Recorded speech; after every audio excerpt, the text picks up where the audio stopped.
Blackwood, a town untouched by time, nestled amidst dense forests and shrouded in an ethereal mist, a place where secrets whispered through the leaves. Sheriff Brody, a man hardened by years of service, felt a shiver. The autumn air was crisp, but this was different. An uneasiness settled upon him, a premonition of something wicked.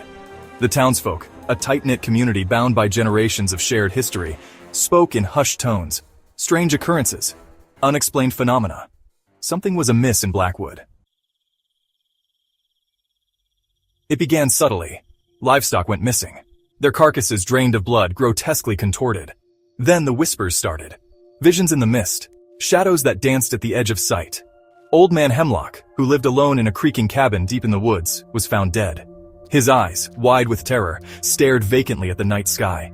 His body bore strange markings, like claw marks, but far too large, too deep to belong to any animal known to man. Fear, like a virus, began to infect the town. The once peaceful nights were now filled with an unsettling silence, broken only by the rustling of leaves and the distant howling of wolves, a sound that seemed to carry a new, predatory hunger. Sheriff Brody, a pragmatic man of logic and reason, initially dismissed the events as the work of wild animals, or perhaps a prank gone wrong. But even he couldn't ignore the mounting evidence, the sheer brutality of the killings. The air, thick with the metallic scent of blood, hung heavy over the town. The townsfolk, their faces etched with fear, looked to Brody for answers. Answers he didn't have. Not yet. He gathered his deputies, young and inexperienced, their eyes wide with a mix of fear and excitement. They were about to face something beyond their wildest nightmares, something ancient, evil, and hungry. The investigation led them deeper into the Blackwood forest, following a trail of blood and broken branches.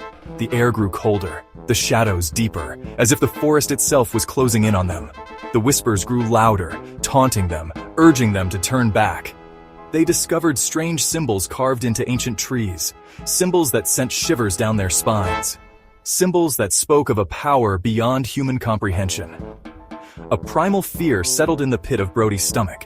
He knew, with a certainty that chilled him to the bone, that they were dealing with something truly evil. The forest held its breath, watching, waiting. The scent of iron intensified, making their stomachs churn. They were getting closer, closer to the truth, closer to the heart of the nightmare. Section 5. The Beast of Blackwood. They found it in a clearing bathed in moonlight, a grotesque parody of nature. A creature of immense size and power, its flesh a patchwork of shadow and bone, its eyes burning with an infernal fire. The Beast of Blackwood. Its claws, sharper than any razor, dripped with blood, the blood of their friends, their neighbors.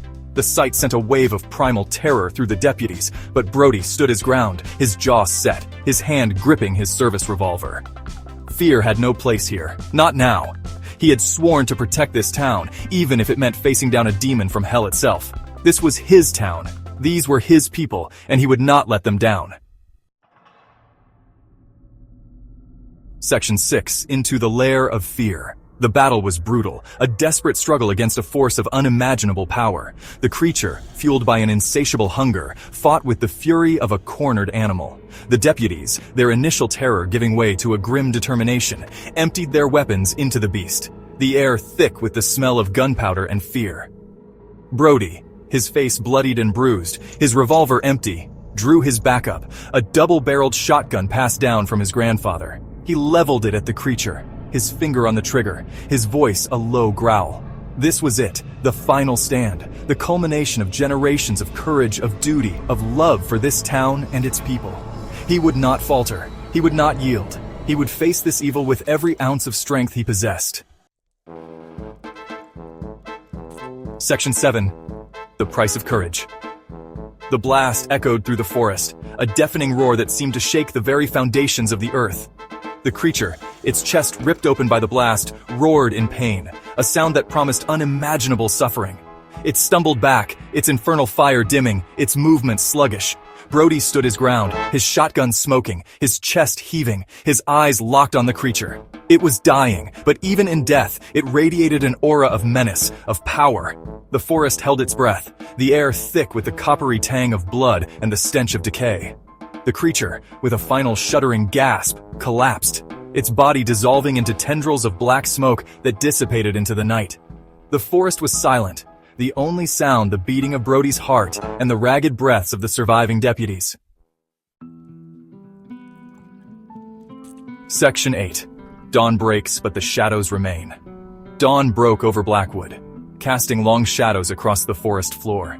The carnage was a testament to the battle that had raged throughout the night. The smell of blood lingered in the air, a grim reminder of the price they had paid. They emerged from the forest, Brody and the surviving deputies, their faces etched with exhaustion and the horrors they had witnessed. They were hailed as heroes, but their victory felt hollow. They had faced the darkness, and the darkness had left its mark on their souls. The town of Blackwood would rebuild, would heal, but the memory of that night, of the beast of Blackwood, would forever be etched in their hearts, a chilling reminder that some horrors lie dormant, waiting for their moment to rise again. Section 9. Whispers of Hope, Scars of Terror. Life in Blackwood slowly returned to a semblance of normalcy. The townsfolk, forever marked by the events of that night, looked at the forest with a newfound respect, a primal fear of the unknown that would never truly fade.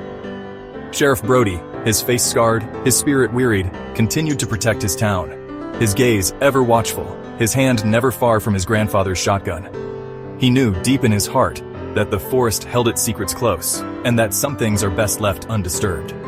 The whispers in the wind still carried tales of the beast of Blackwood, a cautionary tale whispered from generation to generation, a reminder that even in the quietest corners of the world, darkness lurks, waiting for its moment to rise again. For now, there was peace, a fragile peace, purchased with the blood of heroes and the scars of terror. Please like and subscribe.